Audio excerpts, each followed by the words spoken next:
what you want, when you want it, where you want it. This is The Mesh. This episode of the Caregiver Community is sponsored by Pace at Home. During this uncertain time, Pace at Home is enrolling participants who wish to continue to remain at home. Partnering with families, Pace at Home provides caring medical support for all of our program's participants. Visit us on our website or give us a call at 828-468-3980 to talk with a representative that can discuss with you the Pace at Home all-inclusive medical approach. Pace at Home is the champion for seniors wishing to remain in their community.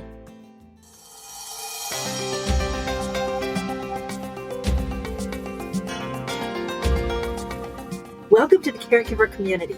This is a place where we talk about the joys and the challenges of caring for our aging parents as well as caring for ourselves. I am Frances Hall, founder and executive director of ACAP, Adult Children of Aging Parents.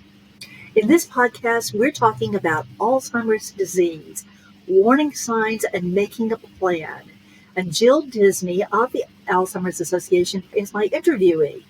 Jill has worked with the Alzheimer's Association since 2018 and leads a team of staff and volunteers who provide educational programs, support groups, and other assistance when faced with a dementia diagnosis. Hi, Jill. Thank you so much for being here today. Hi, thanks for having me. And Jill, we are recording in January, and most especially because I remember in an earlier conversation, you said that January in particular is a really intense month for caregivers and for you all. So we will talk probably more about that in just a few minutes. But I just wanted to kind of let people know that although this is a topic that is near and dear to lots of people's hearts and something that really is an everyday, every moment of the day kind of issue for so many. The reality is that often when we go see loved ones during the holidays, that all of a sudden we come away going, oh my, we need some more information. That is very true. So that's what we are here to do today. So let's start at the very beginning. We often hear about dementia and Alzheimer's, and you know, the terms are used sometimes interchangeably, sometimes not. But what is the difference between Alzheimer's and dementia? This is such a common question that we get because, while dementia, Alzheimer's, sometimes referred to as cognitive decline, all of these things are so present in our lives and impact so many people. There's a lot for us to understand still and to learn. And I get this question almost every day. You say this in this case, or mom was diagnosed with dementia, it wasn't Alzheimer's, or vice versa. And really, when we talk about dementia, we are using that as an umbrella term. It can describe a range of symptoms that are associated with cognitive impairment. So dementia is what we would call a syndrome or a collection of symptoms. It's what a person experiences, not what causes that experience. It means that a person's cognition has declined to the point that it interferes with their daily living. And it can include symptoms, yes, related to memory and thinking, which we most commonly know about, but it also can include some behavioral or psychological symptoms like sleep disturbances or even hallucinations or delusions, or agitation and aggression. And all of those symptoms are due to an underlying biological change that is happening in the brain that's associated with a specific brain disease. So think of that dementia umbrella and then specific diseases that are the cause. And Alzheimer's is a disease or one of the biological causes of dementia. And it happens to be the most common cause of dementia. However, there are also different causes such as vascular dementia, Lewy body dementia, frontotemporal dementia, and they're all defined by different and very specific changes that are happening in the brain. We're learning from research that mixed dementia may account for 50 to 60% of cases.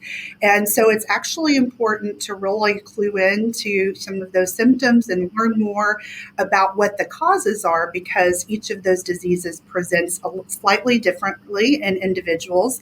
And it is, as I said, common for mixed dementia. So then you have a case where you have to know about multiple diseases or biological processes. And that's something that, can make diagnosis difficult. When we talk about an early and accurate diagnosis, that specific accuracy can be kind of difficult, for folks to get with their physician.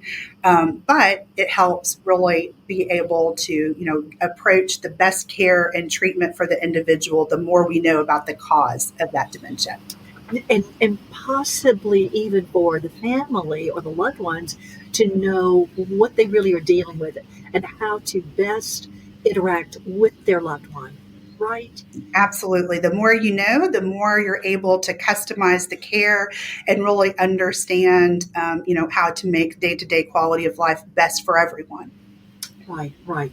I had not heard or read 50 to 60% are now deemed that it is more than one form of dementia. I had not known that.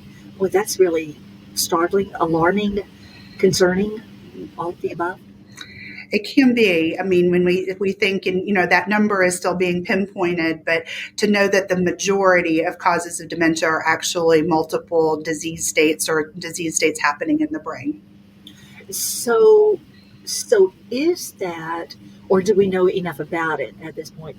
Is it that one form of dementia occurs and then, now we contract that the physiological process going on with that dementia is then leading to another dementia? Or is it that somebody comes and they present with all of the dementias that they ever would have? I would say that more needs to be understood about really the underlying cause of each of the diseases that cause dementia.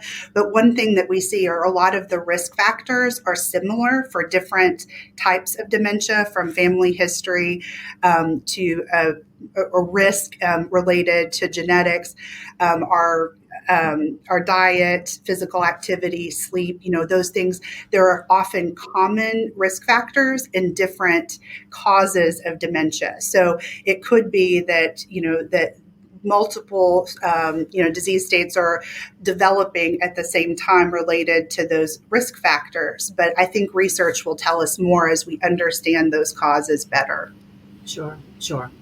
And that was getting a little deep in the weeds with my question, but I was just really interested in that. Okay, so let's kind of back it up a little bit. Yeah.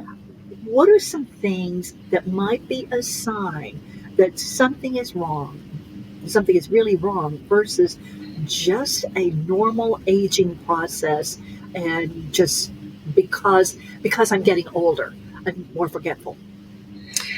And it's important to know that distinction. And as you mentioned, this time of year, we often have folks noticing some things that are a little different. And I'll stress two things right now. One being that dementia is not normal aging. So Alzheimer's or other causes of dementia are not normal aging. They are disease states that are causing the dementia.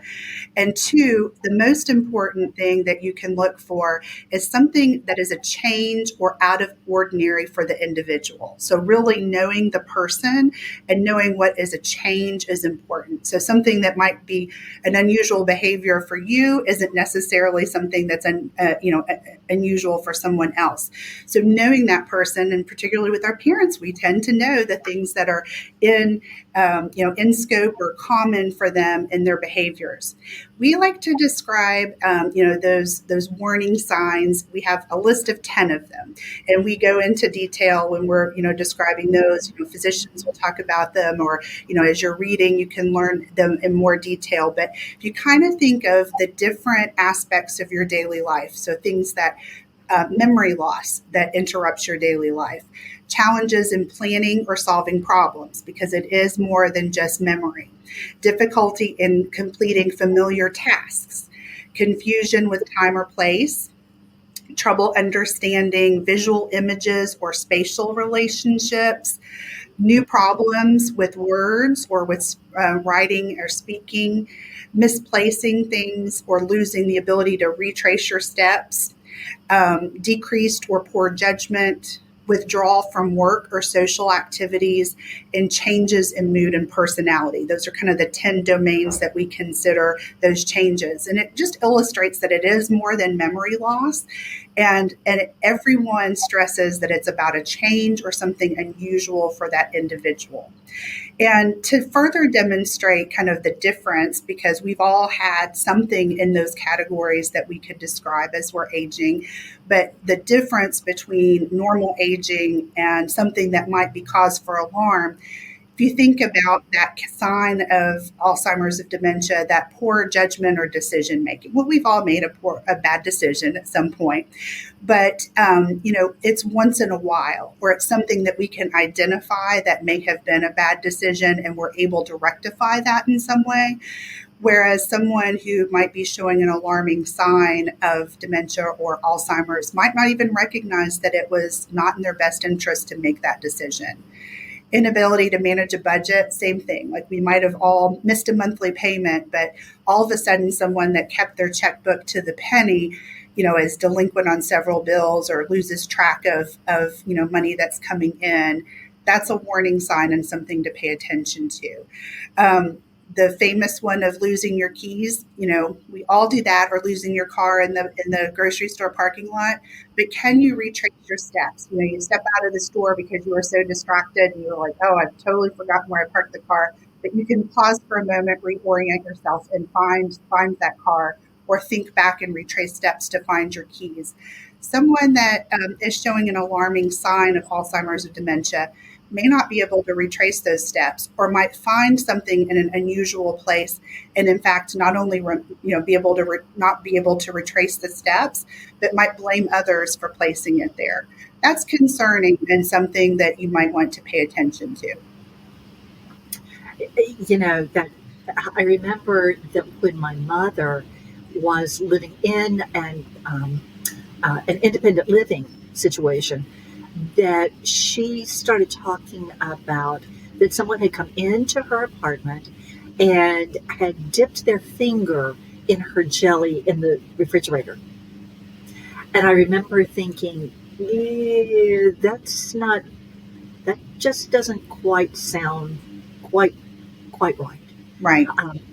And it was those kinds of little things that I thought, we've got something going on here beyond just, at that point she was in her 90s, but even so, that was not characteristic for her.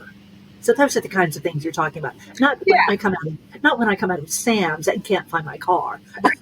Right. But, you're driving to the same place you've driven to every week for the last 3 years to have your hair done, and all of a sudden you're 90 miles away. Like, that is not typical. That is a real, warning sign. And I know that that's an extreme example, but it does happen. And sometimes folks still make excuses for those sorts of things. And it's just important to really consider safety and what we can do now in terms of understanding the underlying cause of some changes or some warning signs that might be going on. Absolutely.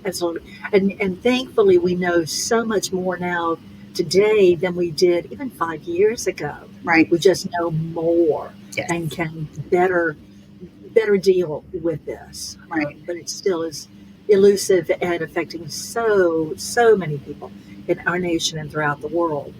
Okay, so you've talked about some kind of warning signs. So what should someone do if they, like I did, recognize there's something going on here? What can people do? What should people do? Right. I've said don't ignore it, but what do you do? And I think that it's really important to be seen by a healthcare professional, to see a doctor, and to talk about those concerns.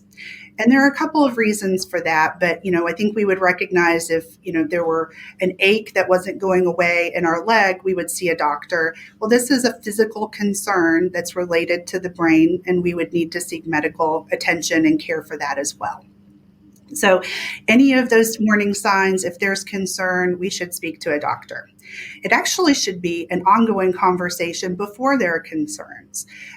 For anyone who is on Medicare, there is an annual wellness visit that happens, and a cognitive screening conversation should be a part of that. I think folks are maybe familiar with that, but that's before there's any concern at all, just so that it's a part of the conversation. We're checking in on our brain health and our wellness, and it's kind of a routine part of our medical care. The truth is, though, that when there are concerns, when there are cognitive issues that are, that may be, a problem for someone, the stigma is still there, the fear is still there.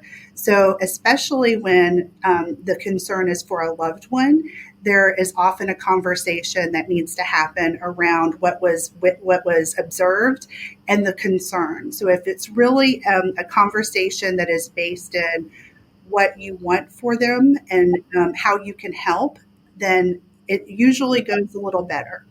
I will prepare folks to say that sometimes that conversation needs to happen more than once, because someone who is hesitant to see a doctor about behaviors or things that you're observing, symptoms, they might need that conversation more than once.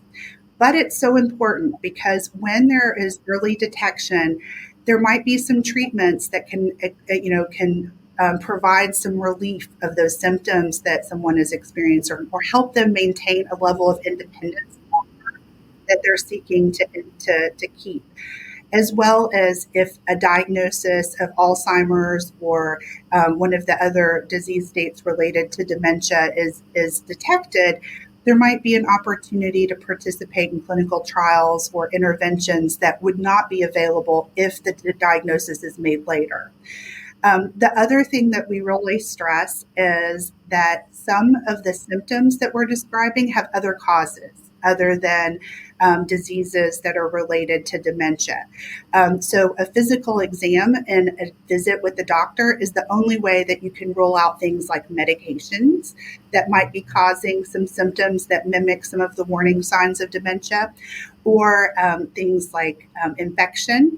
UTI is a common cause of some of the symptoms, and that can be treated. That's not dementia. So it's just important to really, stress that we should check this out, because one, it may not be something that is irreversible. It might be something that we can get relief and reverse. But if it is a cause of dementia, then there are things that we can do that benefit us from knowing about it earlier. And the last thing I would just say is that anything that you can do to describe what someone might expect in an exam, when going to the doctor, that's often helpful too, because knowing, what to expect kind of removes some of that fear and mystery that might make it more, feasible for someone to say yes to sharing those concerns with their physician. Absolutely. I now have two friends. One has a mother that this happened to in the last year, and the other is a friend's spouse. But both of these people started exhibiting what appeared to be dementia, and through medical exams realized that they have fluid on the brain. Mm-hmm. And I did not even know that happened to adults, but that there was fluid on the brain, and they now have installed shunts to draw the fluid away. And it's like flipping a switch, that when the brain isn't so doesn't have so much fluid around it, that it has the room and can operate as it is supposed to. So I absolutely know, and certainly UTIs, goodness gracious, that so often presents as dementia. You talked about something that I want to go a little farther into. You talked about the conversation with someone. And I know that can, the thought, someone saying, okay, and now we're going to do a cognitive test. That's really alarming and scary, for somebody even much younger, because it's, oh, what if I don't pass this? How is the best way? And I know that dementia is a piece. I know attention is a piece. There can be so many different things going on. But how is the best way to even approach that conversation, or to broach that topic of, maybe, Mom, it would be a good idea to let's get somebody just to take a look at this. How do you do that? I would say give it the same weight and gravity as you would anything that is an important conversation.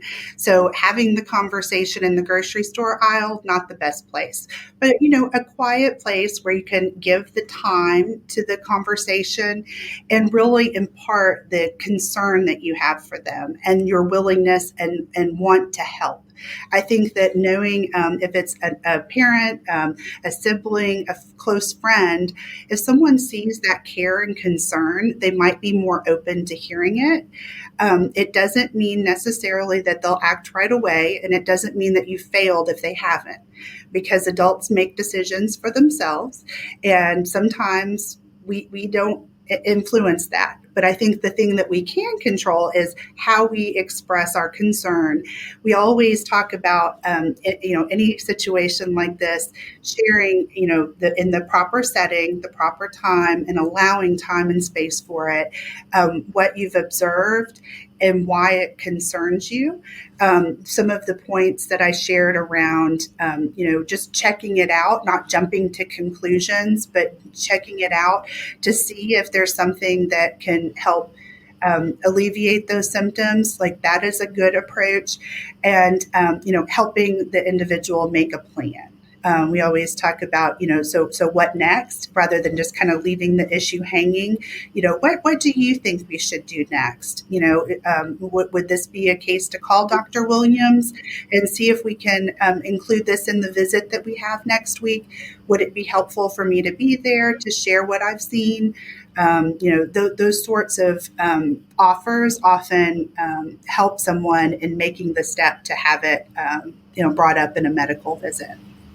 That's helpful. And even as you're talking, I'm thinking those I messages. Of, I am observing this, not, I am concerned, not, well, you keep forgetting things, not that approach, but rather, I am concerned, and I want to help, and I want to be part of this. And talking about what we know versus what you're speculating. So what you've seen is something that is factual. Diagnosing someone without all of the information is not factual, and that jumping to conclusions can sometimes really put someone off, and it's not as helpful as, say, addressing the things that you've observed that you see as a problem, that might be, impairing someone's quality of daily life. That's really good. That's really good, because I think so often that we adult children will see something, we will observe something, but we don't know what to do about that, and we're hesitant.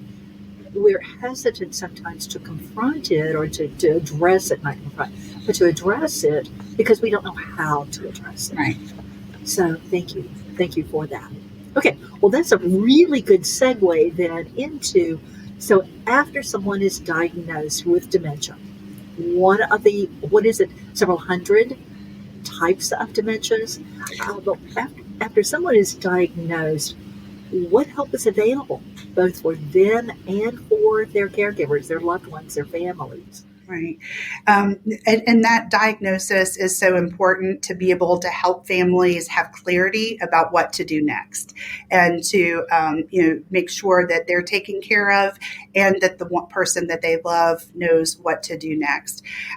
We talk early and accurate diagnosis. The earlier in the disease state that someone is diagnosed, the more options that are available, and the more accurate, the more likely whatever intervention or support is provided said is more applicable to what might be presenting for that individual. So, definitely having that physician confirm or make a plan for other treatment that makes a difference in that person's life is important.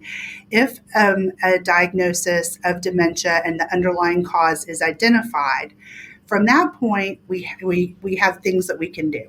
So definitely encourage folks to, if they are a caregiver or a care partner for someone who is diagnosed with a disease causing dementia, to empower themselves with knowledge. So if the cause of the dementia is dementia with Lewy bodies, learning more about what that means and how it may differ from what someone has as a preconception of what it means to have dementia, because they're likely thinking of the most common cause of dementia, which is Alzheimer's, but dementia with Lewy bodies is different, or frontal temporal, or any of the above.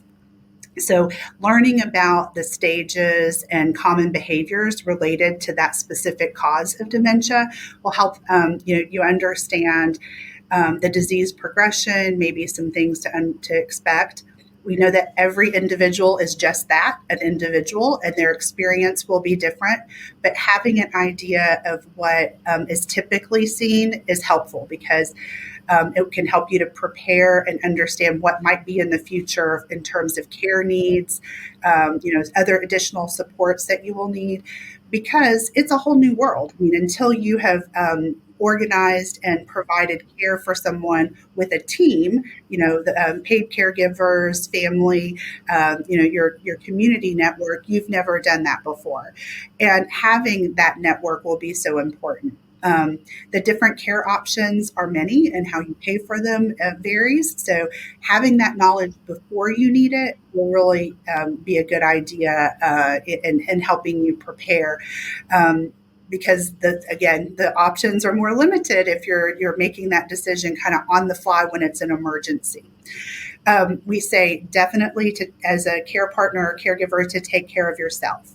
We know that caregiver health is so important, and that caregivers are often guilty of neglecting their own needs. Make sure that not only are you addressing your physical health needs of going to the doctor when you need to, getting the sleep you need, physical activity, eating a healthy diet, but that you have a support team. It may be finding a caregiver support group, a formal sort of outlet for talking with folks and sharing your experience and learning about resources. It may just be a trusted friend who has walked this journey, or a member of clergy that you can speak to and just share where you are right now.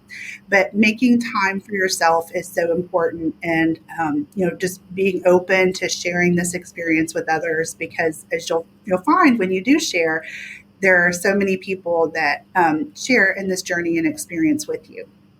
For a person living with dementia, it's important also to know what to expect at the time that is helpful and important to them. They decide that.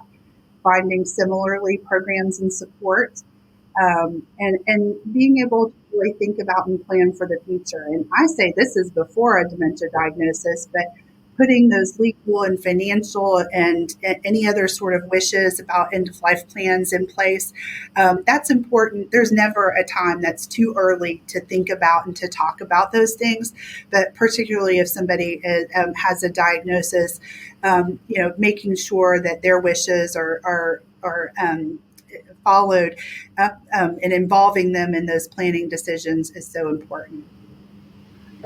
That is so, you have said so much right there. Because so often when we are journeying with someone and there is a dementia diagnosis, then all the attention goes in that direction, and all the focus and all the energy goes in that direction. And to remember that there are some things that you need to do for yourself also. It's that proverbial airline thing of put your own oxygen mask on first. Yeah. That just is so essential. And certainly we have heard so many people, caregivers in so many different situations, talk about the importance of having at least one other person Yes. who really gets it, who is part of your team of your place that you can offload, that you can have, that you can share what's going on for you in the midst of this. Your loved one hopefully is surrounded by medical people and caregivers or whatever, but you as the caregiver also need somewhere to offload some of this. Absolutely. And I think, as adult children that may be caring for a parent, a very common situation that we see are siblings that are providing care together. And that can look different if everyone lives in the same town versus one person lives closer to mom or dad and others live further away. So not only providing and developing the system that works for your family, but ensuring that there's communication and support for the different roles that people play. And I'll say with that, I'm a strong advocate for folks talking through like what that will look like and what they see and envision for, for that care team, because not everything has to be perfectly the same to be fair or equal, but you have to be able to verbalize and share, the importance of the different roles, or, acknowledge that. We, sometimes that conversation happens with, someone that specializes in senior care as you're doing care planning for a parent. We offer free care consultations, just as an example, to folks, and it's very common that siblings will join a call together with a care consultant just to talk through, okay, what needs to be addressed now? How do we come to agreement about what to do and who's going to do it? Because the lack of harmony leads to lack of support. And we may not see things exactly the same, but for the purpose of taking care of our loved one, we have to come to some sort of agreement, or it's ideal to come to some sort of agreement to be able to provide that support to one another and to the loved one living with dementia. Right, absolutely. And I really am convinced that within a family, there is something that everybody can do to help. Yes. It may be very, very different. And yes, there may be one of the adult children, one of the siblings, who is taking the bulk on because they live closer, or the relationship is closer, or for whatever reason they have a medical background, or they have more expertise in the area. But there is something that everybody can do. Yes. So grab your team, bring your team along. Absolutely. Jill, thank you. This is such important information and such good information. I love the practicality, the practical pieces of this is what you do, this is what you can do, this is what is available to you.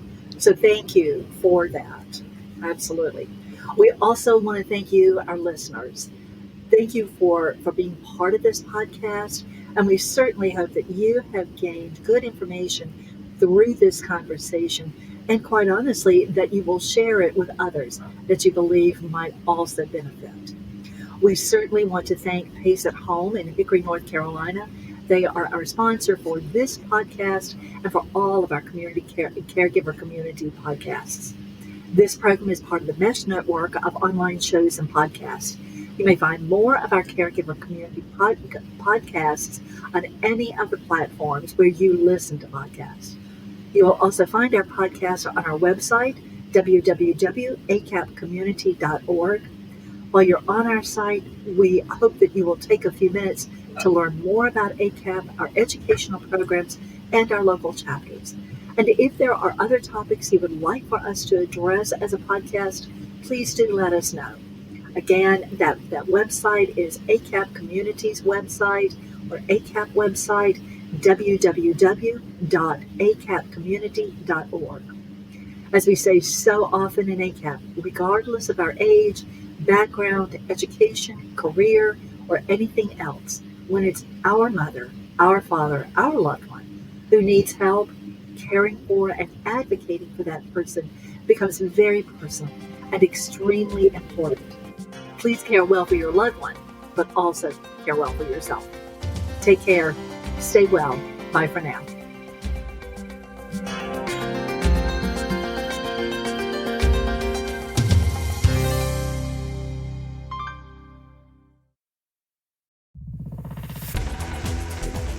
You've been listening to The Mesh, an online media network of shows and programs ranging from business to arts, sports to entertainment, music to community. All programs are available on the website as well as through iTunes and YouTube. Check us out online at themesh.tv. Discover other network shows and give us feedback on what you just heard.